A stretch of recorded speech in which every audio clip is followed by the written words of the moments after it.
आज हम घर पर जलेबी बनाने वाले हैं। बहुत ही आसान रेसिपी है। क्या करना चाहिए और किन बातों का ख्याल रखना चाहिए, तमाम टिप्स आप लोगों के साथ शेयर करूंगी।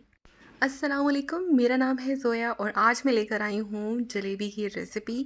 तो बिना टाइम वेस्ट किए इस रेसिपी को जल्दी से स्टार्ट कर लेते हैं। तो सबसे पहले जलेबी बनाने के लिए हमें चाहिए मैदा। यहाँ पर मैं 2 कप मैदे की रेसिपी शेयर कर रही हूँ। अगर आपने 1 कप से बनाना है तो आप रेसिपी को हाफ हाफ करते जाएंगे। तो यहाँ पर 2 कप मैदा और इसके साथ मैं शामिल कर रही हूँ 1/4 कप दही का। दही खट्टा होगा तो ज़्यादा अच्छा है। इसके बाद अब हम शामिल करेंगे 1 छोटा चम्मच मीठा सोडा मतलब बेकिंग सोडा।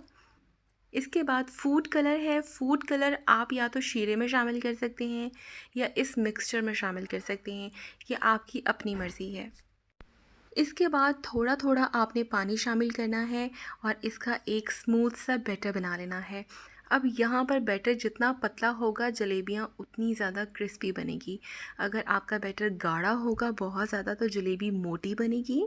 और अगर बैटर को आप कुछ इस तरह से थोड़ा सा पतला रखेंगे तो जलेबियाँ ज़्यादा क्रिस्पी बनेगी। ये देखिए चम्मच के ऊपर एक मुनासिब सी लेयर आपको नज़र आ रही होगी। बहुत ज़्यादा गाढ़ा बैटर नहीं है और ना ही बहुत ज़्यादा पतला है। तो इस तरह से जब आप बैटर रेडी कर लेंगे तो जलेबी बनाना बहुत ही आसान होगी। अब इस मिक्सचर को मैं एक बॉटल में ट्रांसफ़र कर रही हूँ। अगर आपके पास इस तरह की बॉटल मौजूद ना हो तो आप शॉपिंग बैग का इस्तेमाल कर सकते हैं, ज़िपलॉक बैग का इस्तेमाल कर सकते हैं या फिर जो नॉर्मल पेप्सी की बॉटल होती हैं छोटी वाली, आप उसके ढक्कन के ऊपर सुराख कर सकते हैं और इस तरह से आप काम चला सकते हैं। तो यहाँ पर ढक्कन को अच्छे से बंद कर लेते हैं और अब हमने समझना है कि ऑयल को कितना गर्म होना ज़रूरी है। यहाँ पर हमने एक छोटा सा डॉट गिराना है और ये देखें जैसे ही डॉट गिराया फ़ौरन से ये तैरकर ऊपर आना शुरू हो गया और छोटे छोटे बबल्स बनना स्टार्ट हो गए हैं। तो ऑयल का जो टेम्परेचर है वो बहुत ही परफेक्ट है। जलेबियों को हमने लो फ्लेम पर कभी भी फ्राई नहीं करना होता, हमने इसको हाई फ्लेम पर ही फ्राई करना है।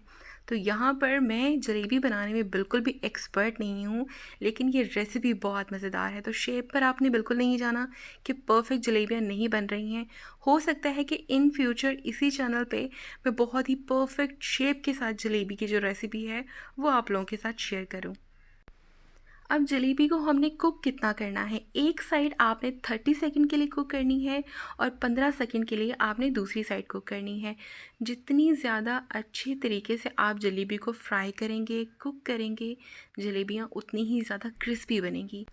और मज़ीद समझने के लिए कि जलेबी अच्छे से फ्राई हो गई है या नहीं हो गई, जैसे आपने जलेबियों को बाहर निकालना है तो आपने थोड़ी सी खा कर चेक कर लेनी है। तो आपको समझ आ जाएगा कि मैंने इसको मज़ीद जो नेक्स्ट जलेबी बनाऊंगी मैं उसको मज़ीद फ्राई करूंगी या फिर इतनी फ्राइंग इनफ है। तो बहुत ही जल्दी और आसानी के साथ समझ आ जाने वाला ये स्टेप है। 1 मिनट के अंदर ही जलेबियाँ बहुत ही जल्दी फ्राई हो जाती हैं। तो यहाँ पर अच्छे से हमने इसका ऑयल निकाल लेना है और अब एक प्लेट पर इसको साइड पे रखते जाएंगे। इसी तरह से हमने तमाम जलेबियों को तैयार कर लेना है।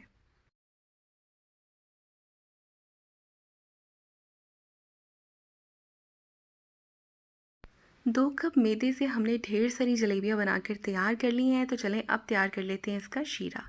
शीरा बनाने के लिए 1 कप चीनी, 1 कप पानी शामिल करेंगे और अब इन दोनों अज्जा को मिक्स कर लेंगे।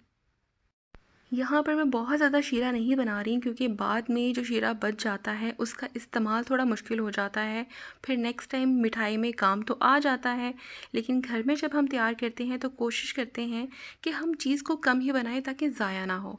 तो यहाँ पर चीनी और पानी जब थोड़ा सा घुल जाएगा तो मैंने यहाँ पर 2 अदद इलायचियाँ शामिल की हैं और यहाँ पर खटास को शामिल करना बहुत ज़रूरी है। यहाँ पर मैंने लेमन जूस के चंद कतरे शामिल किए हैं।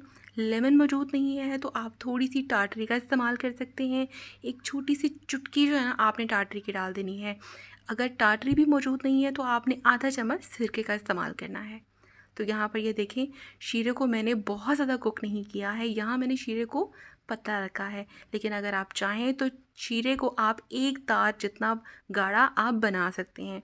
इससे क्या होता है, जो शीरा गाढ़ा होता है वो ऊपर ज़्यादा लगा रह जाता है और अंदर कम जाता है। लेकिन अगर शीरे को हम पतला रखेंगे तो इसका फ़ायदा ये होता है कि जो शीरा है वो अंदर ज़्यादा चला जाता है। तो खाया भी बहुत ही अच्छे से जाता है, क्योंकि इस तरह से बहुत ज़्यादा मीठी जलेबियाँ हो जाती हैं। तो यहाँ पर भी आपने इस बात का ख़्याल रखना है कि अगर आप शीरा गाढ़ा बनाएंगे तो बहुत ज़्यादा मीठी वाली जलेबियाँ बन जाएंगी, और अगर आप शीरे को थोड़ा सा पतला रखते हैं तो कम मीठी जलेबियाँ बनेगी। तो यहाँ पर अब डिप कितनी देर तक करना है, अब यहाँ पर भी देख लें। मैं यहाँ पर बहुत ज़्यादा देर तक जलेबियों को डिप नहीं करी, एक दफ़ा बस पलटाती हूँ और निकाल लेती हूँ। अगर आप बहुत ज़्यादा शीरे में जलेबियों को डिप करके रखेंगे तो जलेबियाँ बहुत ज़्यादा नरम हो जाएंगी। तो इस बात का भी आपने ख़ास ख्याल रखना है। तो यहाँ पर तमाम जलेबियों को हमने शीरे में डिप कर लिया है, और यहाँ पर बारी आती है टेस्ट की। तो टेस्ट इसका बहुत ही कमाल है। घर पर जलेबी बनाना कोई मुश्किल काम नहीं है।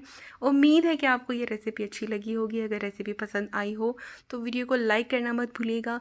मैं इंशाल्लाह एक नई वीडियो के साथ बहुत जल्द मिलूँगी। इजाज़त दीजिए, अल्लाह हाफ़िज़।